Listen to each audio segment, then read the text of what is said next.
Welcome to Dial It In, a podcast where we talk with fascinating people about marketing, sales, process improvements, and tricks that they use to grow their businesses. Join me, Dave Meyer, and Trygve Olsen of BusyWeb as we bring you interviews on how the best in their fields are dialing it in for their organizations. Let's ring up another episode.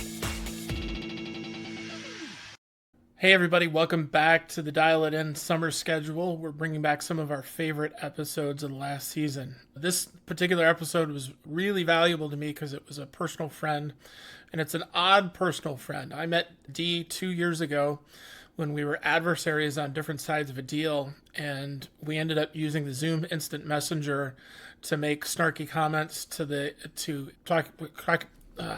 me start over. All right. God, my voice just isn't clear today. All right. Hey, everybody. Welcome back to another summer episode of the Dial It In podcast. Today's episode is one of the favorites of mine from last season. This was the episode with my friend Dee, and I met her a couple of years ago when we were adversaries on different sides of a deal. We ended up using the Zoom Instant Messenger on the meeting we were on to make snarky comments to the side that nobody but us could see. And for some reason, she and I have instantly become great friends, and she's become a confidant of mine in my personal life, even though I've never actually met her in person. Then I listened to her TED Talk, and I learned why. Her TED Talk on your own highlight reel hurt me in all the good ways, as she laid out so many things that I've personally struggled with my entire life, and she and I have never even talked about. So I'm lucky to have her as a friend. I'm lucky that she graces me and considers me a friend, and even more so that we were able to do this episode together. So it's a very special episode. I hope you enjoy it, and we'll see you next week. Hey, everybody. Welcome back. It's another episode of Dial It In. I'm Trygve, and I'm running relatively solo today. Dave's not with me, but producer Nicole's here as always. Say hi, Nicole. Hi, everyone.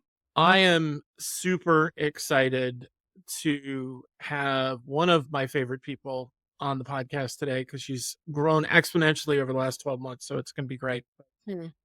Before we get into that, we have an actual sponsor from an actual company for the pod now. So I'm excited. I am too.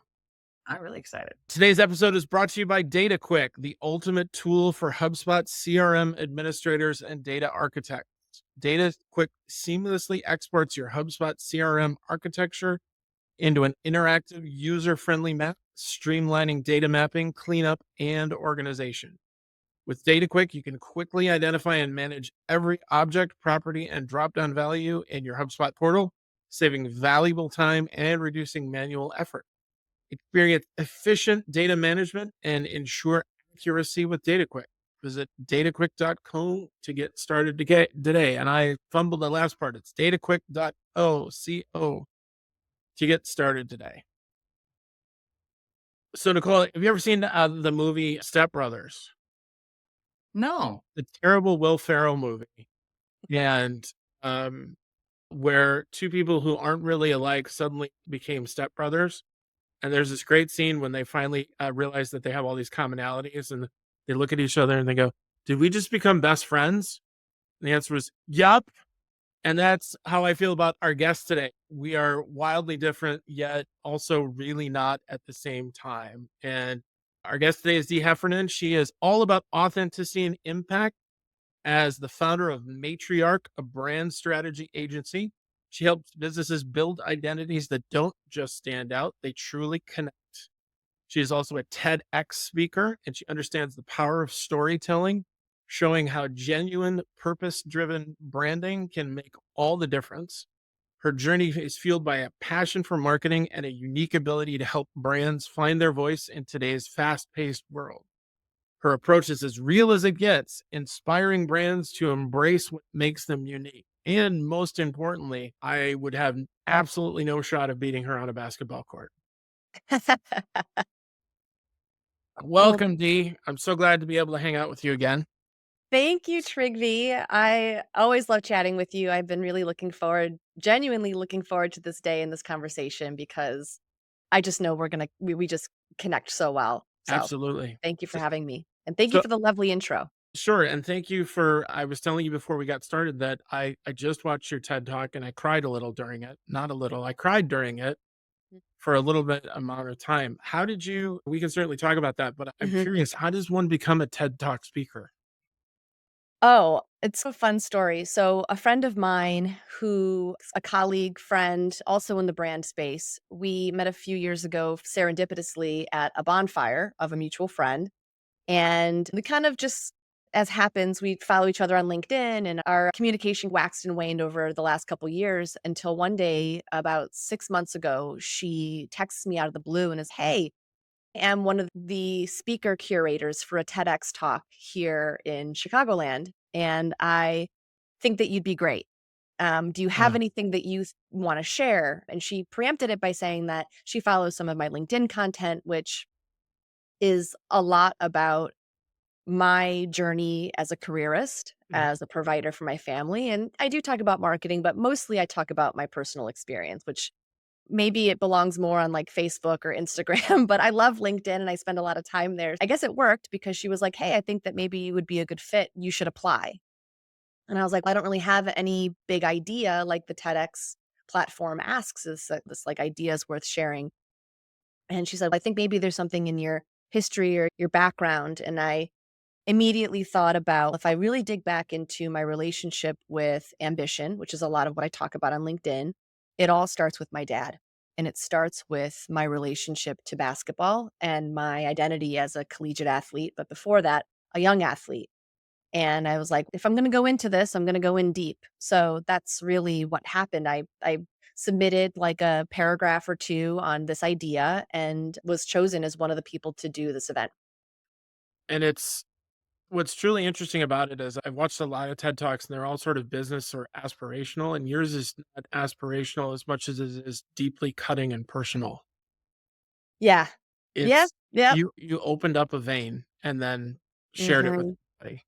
Yeah. How, what was that like to do that in front of a crowd? Because I'm assuming you did it in front of a crowd, right? Yeah. So the title of the talk is How to Stop Highlight Reel Living. And the title actually was adjusted by TED. When they upload your talk, like it goes, so the organizers of this TEDx talk is TEDx Arlington Heights. And they then do all of the producing of the talk. They have the camera crews and they have the green room and they've got all the tech stuff. And then they have a license for a certain number of people to come in and watch the talk live. And then you submit the talks once they're recorded and edited, and you give them or the organizers give like the talk titles. And the original talk title that I came up with was about healing the real. But I guess TED figured that maybe that wasn't clickable enough, or I don't know. So they said how to stop it. But the point of my talk was about healing this thing that happens in, I think, many of us, if not all of us. And it's become even more top of mind for me because I'm a parent of three kids. Two my oldest kids are my identical twin daughters, and they play basketball now. And in parenting, I've learned that I've observed myself see them grow and see them follow their own ambitions and follow their own interests. And it's reflected back at me some of the lesser healed parts of myself, what I view as success, what I view as being good enough, how I fuel my ambitions as an entrepreneur, as somebody who is the main breadwinner in my family. I have a built in pressure to perform and to quote unquote succeed. Mhm. But my upbringing set me up in a way where my vision of success was 100% driven externally from me. Is it good enough for my dad? Did I get enough trophies? Did I get to play in college? Do people love me now? Ultimately. And it followed me my entire life and it still does. I don't know if we ever truly fully heal those old parts of ourselves. I think we just integrate them and keep peeling the onion. And so I've gotten to a place personally where I've healed enough and I've unlocked that internal drive for going after my ambitions based on my own visions of success that I wanted to share it because that gives me a lot of fulfillment. So for me, writing this was an act of practiced integrity. Am I speaking just for the fluff of it, or am I actually living something that I can share? And that when I listen back at it or it lives in that space forever, do I continue to live in integrity with it? Wow. It's stunning, and we're going to make sure that we link to it in the show notes. So if you have any interest in it, go to our website so you can see it, or check out Dee's site as well. I had a lot of personal resonance with it, especially because I'm a father too, and my son Mhm. is now getting into activities. And in my heart, I have that feeling of wanting to scream at him to box out, but also realizing that he has no idea what that means. He's also just trying to have a good time, and the enjoyment on his face needs to be the victory enough, Yes. Yes. as opposed to the winning, because the winning is my curse, it's not his. And that's so true. And what I observe in myself when I watch my girls play, because I tell this story at the end of my talk about now my perspective as a parent being in the stands, it's remarkable how you can have this intellectually. I know what it's like to be lectured in the car on the way home and to be crying after games where, hey, my team won, but I didn't hit that 20-point marker that my dad had set for me. And so I had taken all this pressure on myself, and as a child, our brains aren't fully formed and we're still dependent on our parents. And so their rejection is just amplified. And I Yeah. don't think that parents truly understand that. Even when we become parents, we forget that we were once that kid who was just wanting our parent to be cool with us. And I observe now, almost after every game that my kids, they play multiple sports, but they do play basketball. And parents, you see it, like the kid who's got a lot of talent on the team or maybe is a starter or whatever, their parent, they've got inevitably a parent who berates them after the game. That the kid is walking off the court crying before they've even seen their parent because they know what that car ride home is going to be like. Yeah. And I just every time I see that, I wanna go up to the parent and shake them and be Mhm. like, "This isn't helping anyone. This isn't Yeah. helping your kid grow. It's breaking off the confidence that they have inside of themselves that they're gonna have to rebuild later on in life when they're 40 and they've been in a job that they hate because they're trying to win their boss's approval or they're trying to win their peers' approval. It's this thing that just keeps snowballing unless you address it. And I believe that if we can address it early on, especially with athletes, but also with anybody like kids who excel in art or music or school, where their parents are just constantly like on their ass about it, just chill out. It's not worth it. So Yeah. that's my mantra. You said you had questions for me Yes, about your TED Talk. I So, yeah, did. let's make this interesting. Okay, so what really resonated like, when did you start feeling in yourself, like, an emotional connection to the content? When you started talking about having to measure up to your father's expectations, because I had expectations from my parents too, because my parents were national champion speech and debate coaches, college speech and debate coaches. And Oh, they had won all or part of a national championship for 6 straight years. mm, wow. And yeah, and so when I started, they were hanging out with all these kids and all these amazing people, and they were going to all these events and they were winning all these trophies, and I was at home with grandma or something, or the kid who didn't travel or something like that. But I heard all these stories about how much fun and how awesome everything was. And do I think that my parents meant for that to damage me? No, of course not. They were doing their job. They're educators. They were trying to do right by the kids that they were teaching. What it set for me was it set a standard of you have to meet this because that's where the attention goes and that's where the glory is. Mm, hmm, I did debate in high school and I was incredibly good at it. And my coach, who's still a mentor that I talk to this, it kept asking me, do you even want to be here? Do you even want to win? mm. The answer was no to both, but I had to. And I had to win. Now, did you say to him, "No," or did you say, "Yes"? Like, I what said, yes, I want to be here. But later, my answer in retrospect is no, I don't want to be here. I have to be here and I I had have to a win. I had a similar experience as you said that in college. So I went on to play basketball in college. That was my dad's whole goal the whole time was that I had Yeah. to get to college and play. And so I did. And I remember, I think it was maybe my junior season is when it all came crashing down for me. I ended up quitting at the end of my junior season, which was unfathomable to think that I had gone through everything only to quit just before my crowning glory, just to use your word, Yeah. of being that senior that gets celebrated. I was just so burnt out. But I had this one time we were at an away game and my coach came into my hotel room and she was like, "Hey, like, what's up? I'm trying to reach you and I just don't know where your head's at. Do you even want to be here?" And I was so, I don't know, mad, frustrated, defeated at that time. I wasn't starting. I thought I needed to be starting. My dad, who had been at every single game in my youth, now 1,000+ miles away, he wasn't there anymore. He didn't, in my view, he had lost interest. And I was like, now what? But I remember still fighting for that, being like, yeah, I do want to be here. Just play me more. Right. And in retrospect, I'm sure everything that I was giving was saying the opposite. And in my case, one of the things that I've realized way too late is I don't know how to qualify what my parents did. Did they actively want to make me into the person that I am? Mm, Somewhat yes, somewhat no. On the other hand, did they do their best? Yeah. And am I my inability to give things up and my constant need to win is a shackle that I can never really give up, but I can harness in different ways. mhm, But I think what I learned, and I think you had even talked about this, is just giving your parents the grace to say,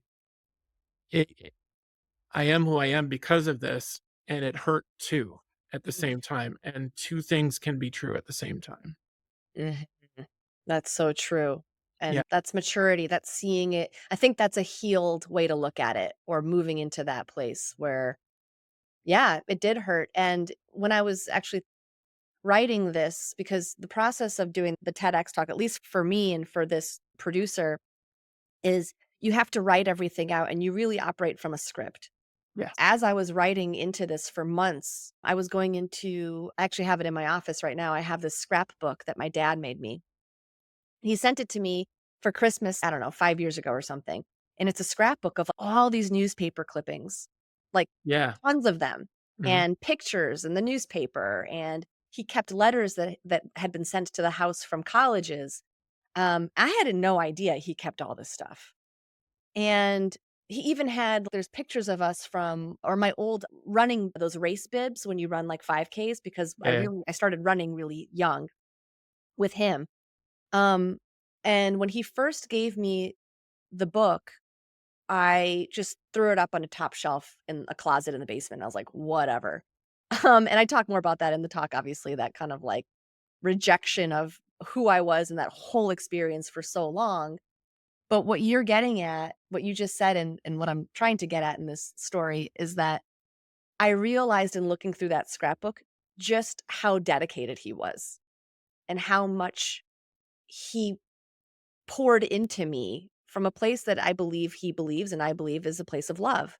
Yeah. He wanted what was best for me. He was proud of me. The way he went about it was something that I think we could all debate. Like, but what I'm starting to appreciate now is that I wouldn't have gone to the University of Chicago if I didn't play that sport. It was a wonderful school and a great experience. And I have a lot of strengths that I can now channel, that discipline of an athlete, the determination to follow through with things, that internal grit and the mental toughness and the desire, as you said, like Yeah. to compete. And I can channel that into my life. Now I know where I want to channel it, which is that's the healed part.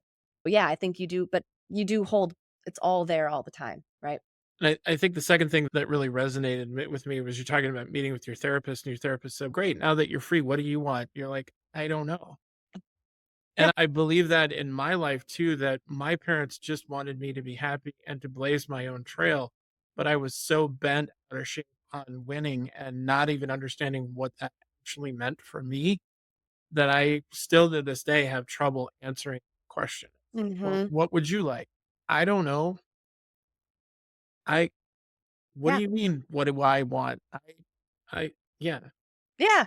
It sounds like an absurd question when that question comes to you and you're like, I think it's healthy to ask yourself that question periodically and not know, because at the same time, if there's people that say you have to have a 5-year plan, a 10-year plan, this big vision, and to be honest, my parents are entrepreneurs and they have built a business over the last 40 years. That's their world. That's their vision and that's their success and that's what they poured themselves into.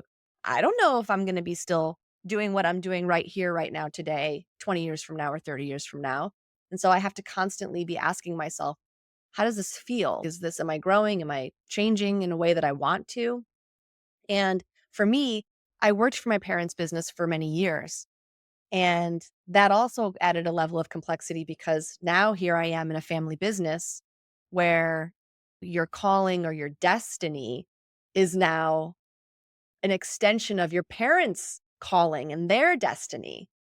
And it's not like anybody was saying, now you have to work here, you can't go anywhere else. I fought for my position in that company for many years because I really wanted my destiny to be an extension. I wanted to be part of that legacy story. And it took a lot of time and therapy for me to realize that I will always be part of that legacy story because I grew up in the business and I was part of it for so many years. But I can also create my own legacy in a lot of different ways. Yeah. And so what does that look like? Yeah. And that's how I resolved it too, is their legacy. And Yeah. mine is yet to be written. What I think is so interesting about you and I on the whole is both you and I have this odd desire to win at all costs, and the way in which we've channeled it is by using our talents to help other people. And Yeah. that's what led you to start your branding agency, MATRIARC. Okay, so you and I met. Yes. When Uh, you were a fractional CMO for a investment firm based in California. that's right, an investment banking firm. And we were looking to do a HubSpot migration. Mhm.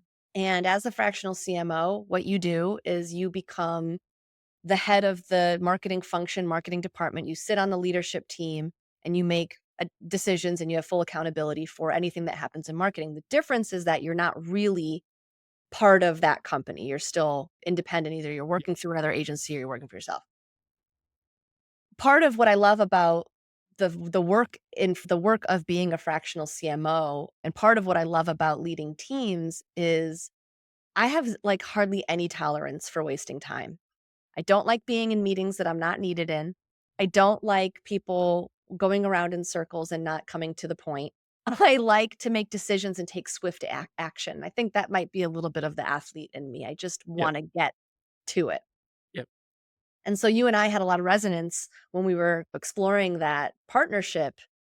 As is common, there's 4 or 5 people on the call and everyone's looking to everybody else for how is this call going to go? What are we going to talk about? And a lot of companies and a lot of vendors, they like meander around, let me show you the features and functions of this thing where, you know, a CEO or a CMO or the leader of a company is saying, what are you doing for me? How does this apply to my problem and my unique needs? And I just love having that role in a company. I think that there's a lot of success that can come from it. And I feel like I can help my clients move faster and go further with a lot less headache when you just cut straight to the heart of what do we need to make happen here? And how can we get off this call faster? And I felt that we aligned on that. And so that was really nice. And thought to myself, I really love this work. And how can I have more of an impact? How can I make scale myself and scale my own efforts? And I've been consulting for the better part of the last 20 years. And I've always had a dream of having a team of my own. So the thing about being a fractional CMO as well is you go in and you build other people's teams. And I had been pondering this notion that, okay, I'm the independent that goes in and helps build teams. And I could point out all the dysfunctions in other teams and then I'd go in and make these adjustments. But I've always wanted my own team because my impact can only go as far as the number of hours I have in a single given day. And so Matriarch is a collective of strategists and marketers and creatives who have come together to deliver that impact. And I'm a fractional CMO. I'm the head strategist, but I actually grew up. My first job out of college was actually telephone sales in the Yellow Pages. I'm not sure if you knew that. But I was selling Yellow Page ads when I first got out of college. And for those of you who are under 40, you should Wikipedia what is a yellow Oh, page. yeah, that's right. Yeah. It was a thing. I liked it, but it was a little bit the creative side of me needed an outlet.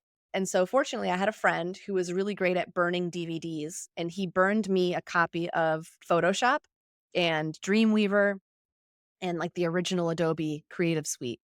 And I taught myself how to use Photoshop, and I started freelance web design where I would design the front end, I'd write the copy and write the pitch, and then I would hire someone, find somebody, a freelancer to develop the website and turn on the lights for me. And I did that for a few years, and gradually I networked with more people. And I literally I went to the University of Chicago, which is a very theoretical education. It's amazing. It teaches you how to think and how to question and how to work.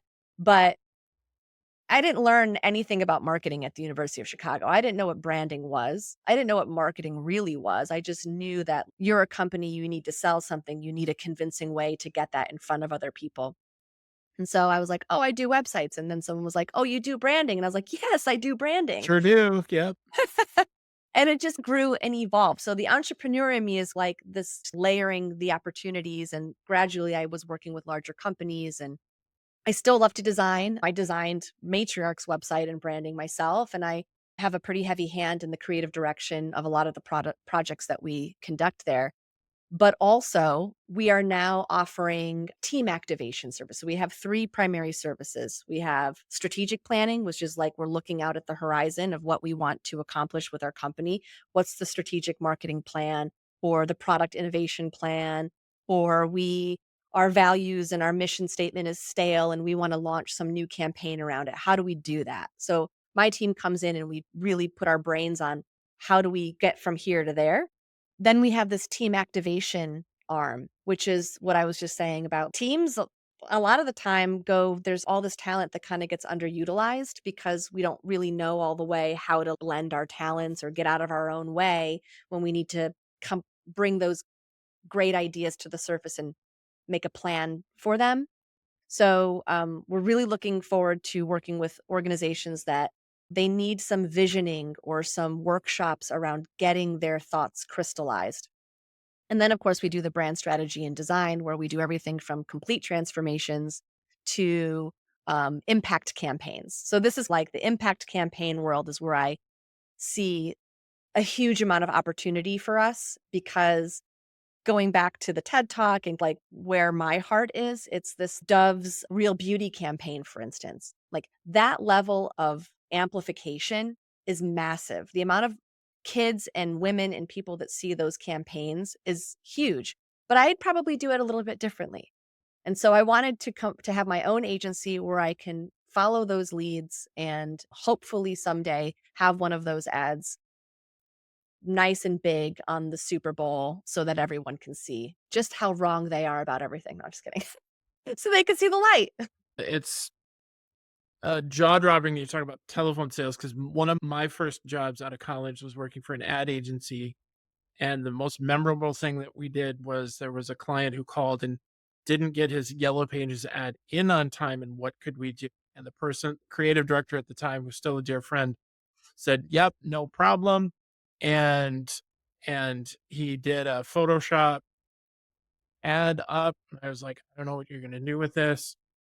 And then one night at 5 o'clock, he said, "Great, I need you to come with me tonight.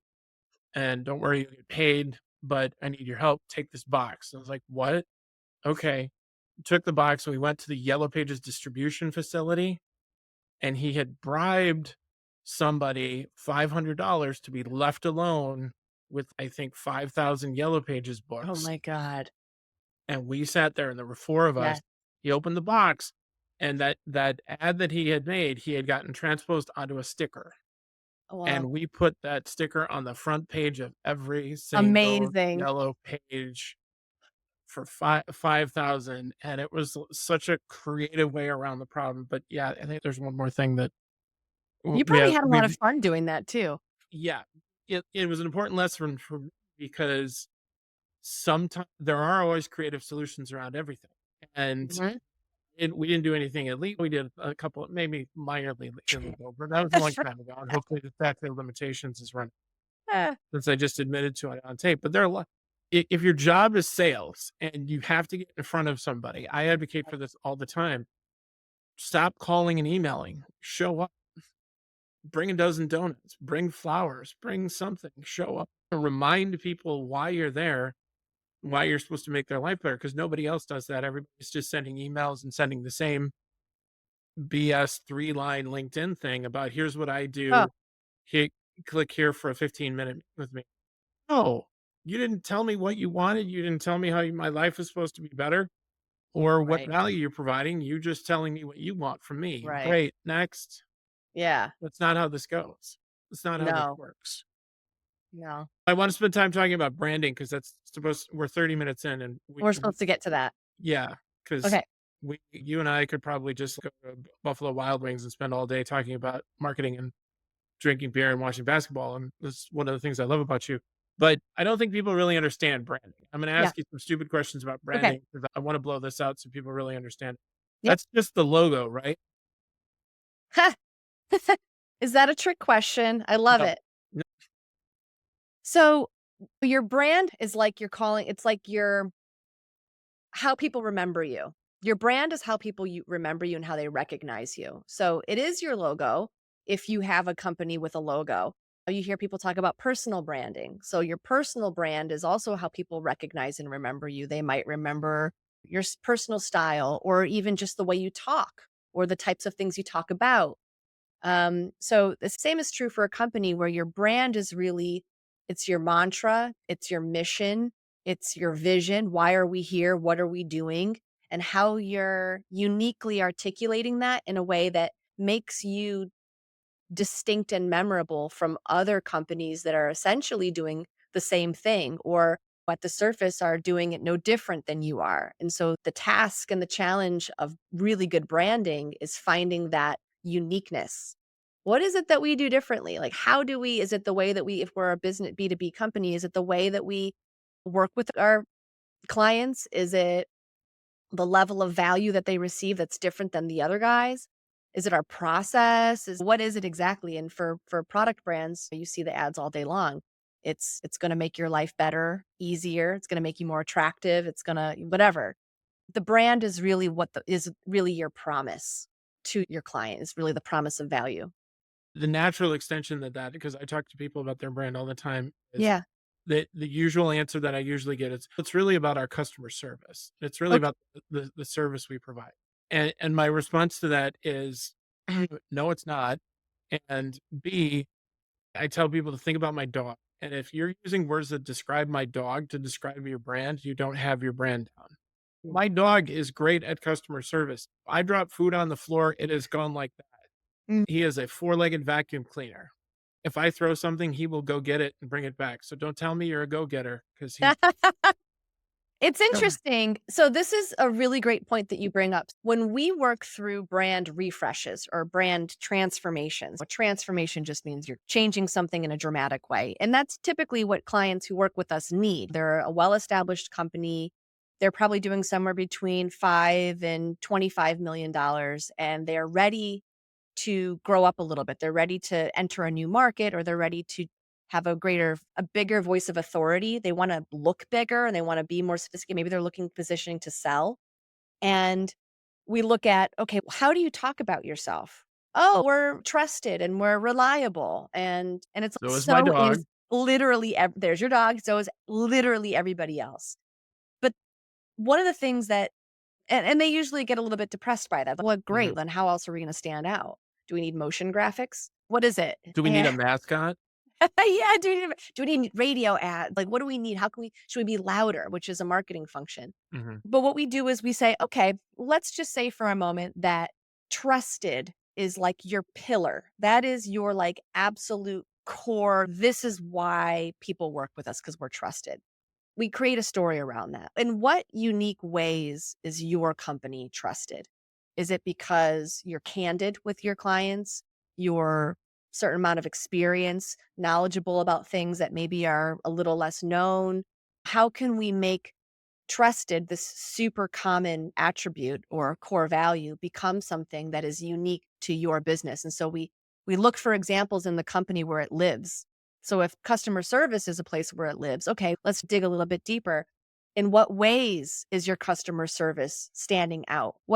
Tell me a little bit about the types of challenges that your customer service is overcoming for your clients. Tell me about the problems you're solving, because if you can communicate that you understand your ideal customer's problems, you have already won. Because I think that where a lot of marketing agencies, a lot of brand agencies fail is that they don't ever really get to the core of that, like understanding who their client really is and what keeps them up at night and what keeps the client's customers up at night, because that's where the story lies. That's where that uniqueness really is. The next stupid question I get Yeah. is, why would I need to pay you to learn about my business? I know what my customers want. I think it's about lead gen. I think it's about the system. Then it becomes a conversation about the system. So a lot of companies that they maybe have like a marketing coordinator or someone in-house who is like their social media person who does like all of the other administrative stuff too, is now suddenly their marketing person. And they're like, why can't we just have that person just do everything for us? And why are we not growing? Most likely because you don't have a system in place or a proper marketing funnel to pull interested window shoppers in to really recognize that you're the company that they should be working with. And so what you're paying marketers or strategists for is to understand the psychology of that window shopper and to understand what is going to get their eyes and their attention to lift off of their phone and onto your sign that's sitting outside of your door. Which is the answer that I always want to give when people ask me that Okay. question is, okay, then why am I here? If everything's great, why am I here? Yeah. And they don't like Yeah. that answer. But what's interesting is you're getting into the science of the emotion of brand, Mhm. Mhm. and which I think people really don't understand is fundamentally, as humans, we make decisions on an emotional level and then we immediately justify it on a rational level. And Mhm. so what a lot of times people will do, especially when we just went through the election, there is all sorts of people and all sorts of fighting about the justification of the election one way or the other. But really, people's decision was from an emotional standpoint. Nobody really talks about Mhm. it, but that's where Mhm. Yep. actual growth really actually comes into play. Yes, 100%. Our strategic planning capability, one of our core offerings is customer experience strategy. And so this is getting into the mindsets, the beliefs, the attitudes, and the personal journeys that really shape the behaviors of your customers. And this is not something that is super obvious on our website at the moment, but the ARC and MATRIARC, ARC, is actually derived from a strategic exercise we put all of our strategy clients through, which is called the experience arc. And what this is, it's looking at the arc of transformation of a customer in their journey. So the customer comes to you and they have an issue. They start at a place. They are starting at, let's just say, inertia. They're not moving. They're just like meh. You want to get them to activation.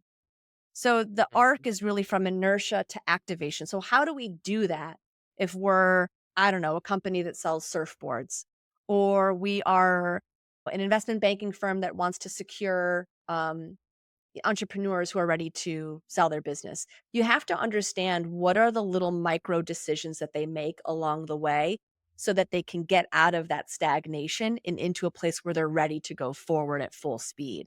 And that is such a hugely valuable exercise that I picked up years ago working for a large ad agency. And you could apply it to any business, whether it's a campaign or a long-term marketing strategy, but understanding the experience of the customer is huge. And honestly, when I've been in fractional roles and have brought in other agencies to execute on anything, their first question is, do you have personas and do you have a customer strategy map? Because that's how they're going to know what tools to pull out of their toolbox is, what does the customer need and want? Stupid question number 5. Yeah. I know what personas are, but for Nicole's edification, what is that? Yeah, a persona is like a fictitious representation of your ideal customer. And you can have many of them or several of them or just two or three of them, depending on the key differences. So let's say you run an organization that is a membership driven organization and you have various levels of membership. You have whatever, the newbies who just got started, you have those who've been with you for 10 or more years, you've got people who are retiring and getting out of membership, you've got people that you want to bring back in to be ambassadors, to call new people in to be members. Each one of those types of members is their own persona. They have their own unique purpose that they fulfill in the organization.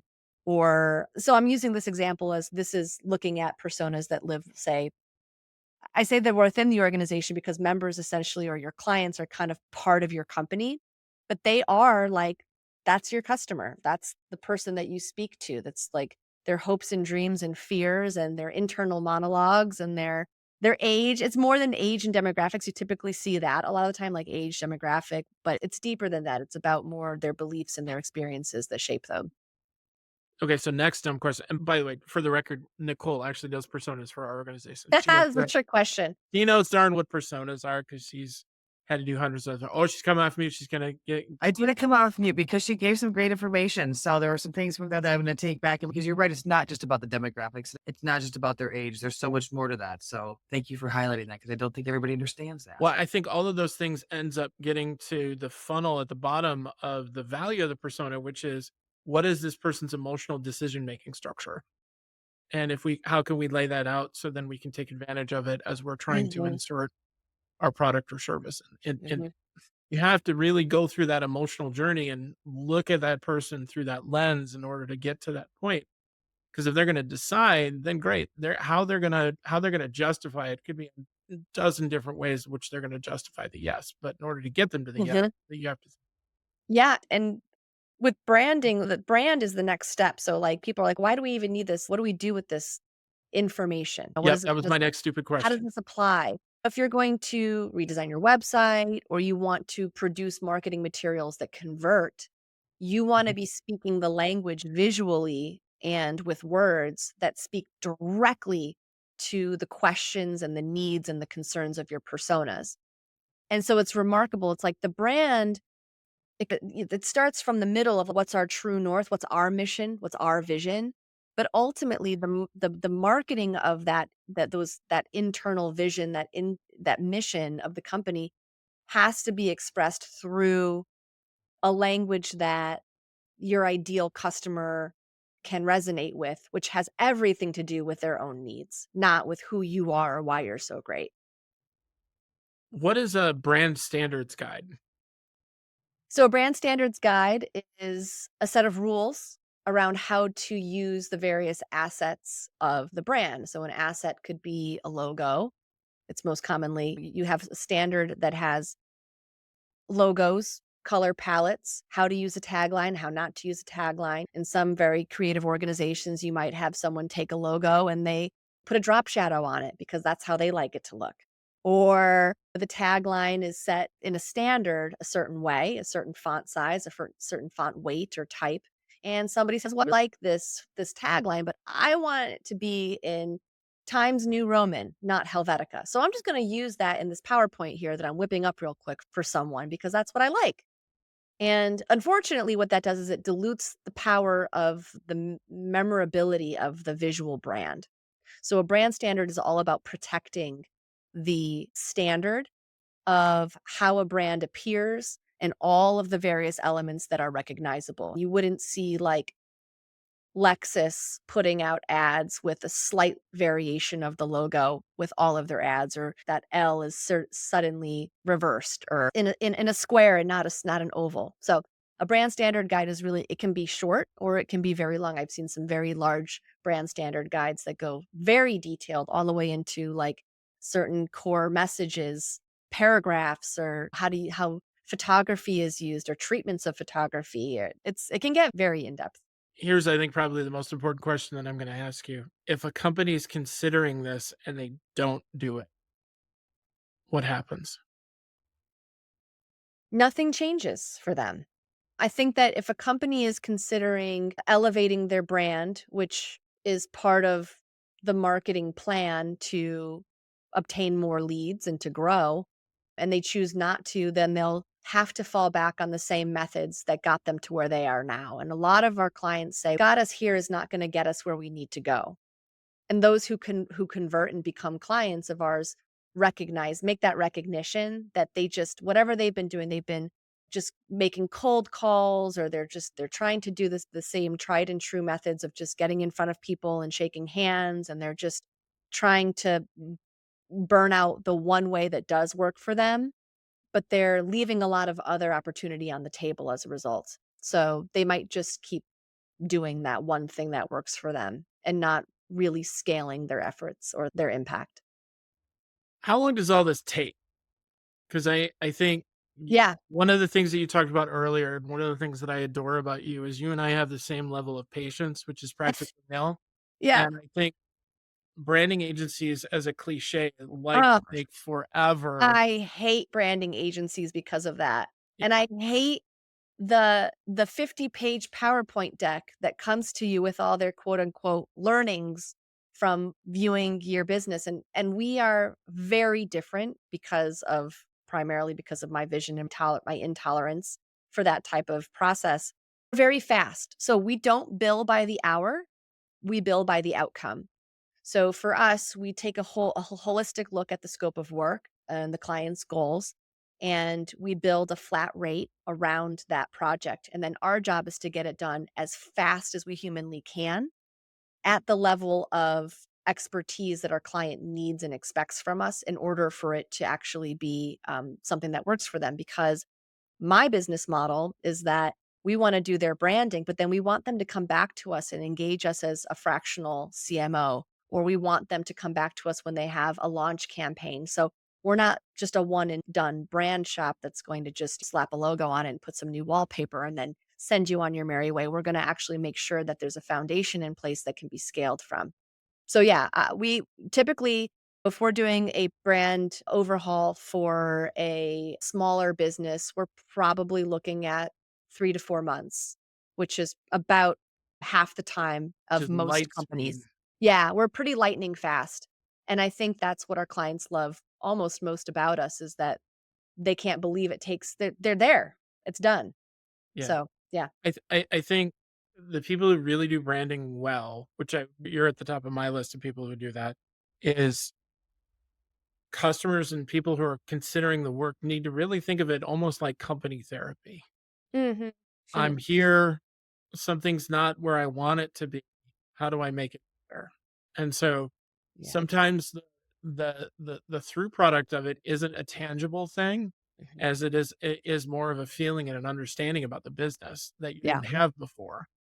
And then that manifests itself into the brand, the new version of the brand. And sometimes it's a simple change, sometimes it's a dramatic change, sometimes it's Right. an awful change, like when the Vikings changed uniforms 10 years ago and went back to their classic. Right. But the point, it's a change for change, and don't just change for change sake either. No, and one thing that I've learned, and I know we're coming up on our time. One thing that uh, I really leaned into this fast timing thing, because the traditional agency model for brand agencies is you give a ballpark of how long something's going to take, and then you submit that ballpark of time to the client, and 100% of the time you go over time, Mhm. because the client, especially if it's a founder owned company, the client is going to have some say. They're going to want to make sure that the tone is right. Sometimes they have color preferences and stuff. And this is where a lot of brand agencies and designers go off the rails, because then they become beholden to the client. It's either just in response to the client telling them what they want, and the client doesn't always have the right words to communicate. They may say, "I want it to be gray instead of black." But what they're really saying is, it feels a little bit too heavy. I want it to feel a little bit lighter. So a lot of the therapizing is getting to a point where we're speaking the same language. So I actually invest a lot of my time up front getting to understand how the founder's brain ticks. What is it about their company? How do they want it to come across? How do they like to enter a room? What's their personal style? What's their language preference? And I'm picking up on all of these nuances so that the first time I deliver something, it's really close to on the mark.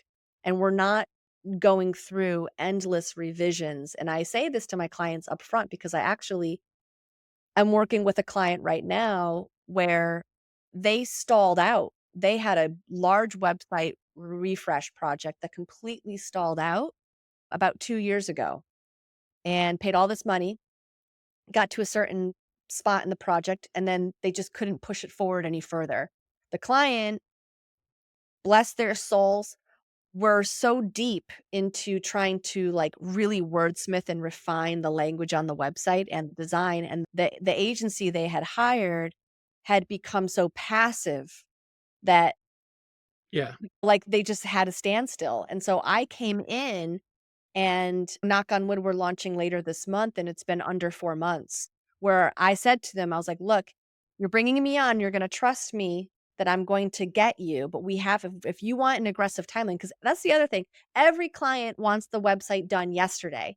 And why So isn't the website done? exactly. So I say, I can make this happen for you, but you have to be willing to make decisions that move the needle forward. And I'm going to give you my best recommendation for what to do. And I'm going to listen to you. We're going to work together, but we're not going to waste our time. Yeah.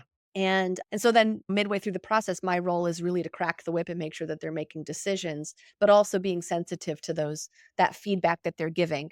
The challenge I see as you're talking about owner, founder, president type people is there's a plateau that every organization invariably hits. And that's when they really need to look at re-examining the brand, re-examining the website, re-examining the processes. Yeah. And it's so unbelievably challenging because of the founder's mindset, because coming in as an outsider and telling them Yeah. the truth is the same thing as calling your baby ugly. And they don't like it. And what do you mean my baby's ugly? And we've gotten to this far because of all this. And how dare you say that it's bad? Mm. We're not saying it's bad. We're saying it's not enough. What do Oh, you mean it's not enough? What yeah. am I doing here then? If it's enough, what? And that's Right. one of the things that kind of helped me to bring this full circle of dealing with my habitual need to win. Is Charles Dickens said in A Christmas Carol, the actual novel, not the play, is the most enigmatic word in the English language is enough, because it means something different to everybody. This is true. And it's also okay to say that it's never going to be enough. And that's why marketing is an evolution, and brands are an evolution, and people are an evolution, and that's why we meet our deadlines, to be honest, because we can say, hey, we're going to get this thing up and rolling. And that's phase 1 is done. You can be good to go with phase 1 for as long as you want, but the next phase is going to be layering onto that cake. We're going to expand your thought leadership content. We're going to bring in a firm and help us implement HubSpot. We're going to do webinars. We're going to layer all these activities around us to increase the gravitational pull toward the brand. And I think that founders understand when when that is explained to them, they relax, Yeah. because a lot of the time a firm will come in and be like, okay, we're going to dress you up. And then they're like, okay, now I have nowhere to go, but I spent all this money. And so Mhm. then now But I look pretty. yeah, but where's the momentum? And so I think that when clients realize that there's a plan, and it's not just, my dad used to have this saying, he probably still does. That's marketing is a black hole. Yes. Marketing is a black hole of spend. And Yes. it certainly can be. And unfortunately, oftentimes it is, because a lot of marketing is stitched together like Frankenstein, where you've got one firm over here that's doing your emails, and another firm over here that's doing your brand, another firm over here that's writing articles. And they're all stitching these things together, but there isn't a holistic strategy. It's just these kind of tactics that get bolted on. And they're all finger pointing that the other guy isn't doing the job right. Oh, and the one that is most convincing is the one that's gonna get the ear of the founder, and Mhm. unfortunately, usually the one that is most convincing is the one that's the most wrong. I gotta ask though, before we go further, how do you inspire your clients to stay on target? How do you Mhm. inspire them to stay on your timeline and to meet the deadlines that you're putting out there. I know it's a struggle for folks. So how do you inspire your clients to meet those expectations? The good thing that's on my side at this point in my career is that I have a lot of really good success stories that I can point to. And so my clients, when they see what I've done for others, there's a level of trust and credibility that's built into that. But then when we're in the project, I'm exactly like I am right now with my clients. I don't sugarcoat it. And I think Mhm. that founders especially appreciate that. A lot of agencies come in a little bit timid, a little bit glimmery, everything's going to be perfect. And I come in and I just tell it to them straight. And I think that they appreciate that. And I think that they also appreciate that I'm also, because we work so fast and because we are so experienced, we know when to lay off and be gentle and not be just push and not be the thorn in their side. So it's a delicate balance between being the one that's driving. And I say, we are driving this process for you. And if a client is nodding their head when you say that, then you know that it's probably going to be a good fit. If you say, we're driving this process for you, and the client says, I want to have a meeting every couple days, and then it's probably not the right client because they're going to probably take forever or stall out. We want the founder or the leader that says, I like to build my team based on the expertise that they bring. I need you to know what my challenges are. I need you to speak my language and prove to me that you understand my needs and goals. And then I'll give you my trust. And so very early on, I try to establish that I understand who they are and what their clients need, and that I have the capacity to understand their business. And so that's why with Matriarch, I have recruited expert level CMOs like myself and strategists who are very adept at those skills of managing the client and getting it, understanding who they are and what they need right away. Love it. Wow. Thank you. We're a little over on time, so we have to cut this here. But I want to ask, will you come back? Because I Yes. adore hanging out with you. So Yes. super awesome. Uh, Nicole, any last final thoughts? This has been great. No, I don't know that I have any extra ones right now. I have a lot to take back and think about. Me too, on so many levels. Dee, thank you so much. This has been. Oh wait, before I go to my final speech, Dee, most importantly, how can people find you online? Yes. So you can find me personally. I have a personal website, deeheffernan.com. From there, you can learn, you can get a link to my TED Talk. You can get a link right over to Matriarch. I have a couple other ventures that I'm involved in. You can learn a little bit more about me and those ventures and be navigated to them from there. You can also go to matriarch.co, matriac.co. And that is where you can learn more about our branding and marketing agency. Awesome. Thank you so much for joining us. This has been another episode of Dial It In, produced by Nicole Fairclough and Andy Witowski. Dave will be back for the next episode. And as always, with apologies to Tony Kornheiser, we will try and do better the next time.